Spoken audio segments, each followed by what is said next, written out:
Em 8 de junho de 1953, Martha Lillard comemorou seu 5º aniversário com uma festa em um parque de diversões em Oklahoma.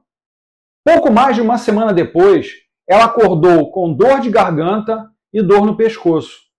A família a levou para o hospital, onde foi diagnosticada com poliomielite. Ela passou 6 meses no hospital, onde foi colocada em um tanque gigante de metal, um ventilador informalmente chamado de pulmão de ferro, para ajudá-lo a respirar. Até hoje, Lillard é uma das últimas pessoas nos Estados Unidos que ainda depende de um pulmão de ferro para sobreviver. A poliomielite é uma doença potencialmente fatal, que já esteve entre as mais temidas pelo mundo. No final da década de 1940, a polio incapacitou uma média de 35 mil pessoas em vários locais do mundo. Uma vacina contra a poliomielite tornou-se amplamente disponível em 1955 e milhões de pessoas pelo mundo foram vacinadas. Desde 1979, nenhum caso de poliomielite se originou em alguns países do mundo, de acordo com vários centros de controle através da Organização Mundial de Saúde. A doença foi quase erradicada, onde foi documentado pela OMS que apenas 175 casos de poliomielite aconteceram no ano de 2019. Permanece endêmica apenas no Paquistão e também no Afeganistão. Embora a maioria das pessoas que contraiam poliomielite não tenha sintomas visíveis, um caso grave pode infectar o cérebro e a medula espinhal e causar paralisia. Os músculos respiratórios de Lillard estavam enfraquecidos pela doença e ela sobreviveu graças ao pulmão de ferro. Respiradores pulmonares de ferro são preparados em uma ala de emergência de poliomielite em um hospital de Boston, em agosto de 1955.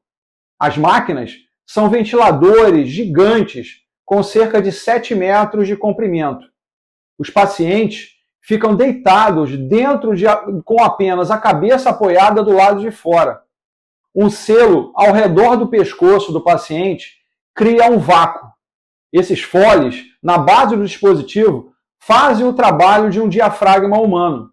Eles criam uma pressão negativa para que os pulmões do usuário se encham de ar e pressão positiva permanecendo, que a pessoa expire. Paul Alexander, que é o tema nosso agora, um americano que passou mais de 70 anos vivendo em um pulmão de ferro, morreu nesta última segunda-feira com 78 anos. Apesar de estar confinado a um pulmão de ferro de cerca de 600 quilos, Alexander era uma pessoa que gostava da vida.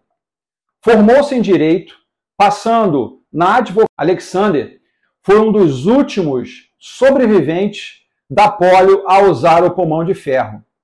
A máquina maciça, em forma de caixão, é um respirador mecânico que funciona usando pressão negativa para empurrar o ar para os pulmões. A maioria dos pacientes passou algumas semanas ou meses em um pulmão de ferro, mas em casos como o de Alexander, ele e os músculos do peito de um paciente foram permanentemente paralisados.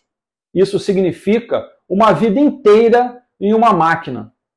Os pulmões de ferro não são mais comuns na medicina atual e foram substituídos pelo desenvolvimento de ventiladores modernos e pelo uso generalizado da intubação traqueal. Em meados do século XX, dezenas de milhares de pessoas contraíram poliomielite, com milhares de mortos pela doença infecciosa, causando problemas de saúde graves. Embora a poliomielite hoje tenha sido erradicada principalmente como resultado da vacina inventada em 1953, a doença ainda existe em alguns países no mundo. Alexander era apaixonado por proteger as crianças da poliomielite e erradicar a doença agora rara.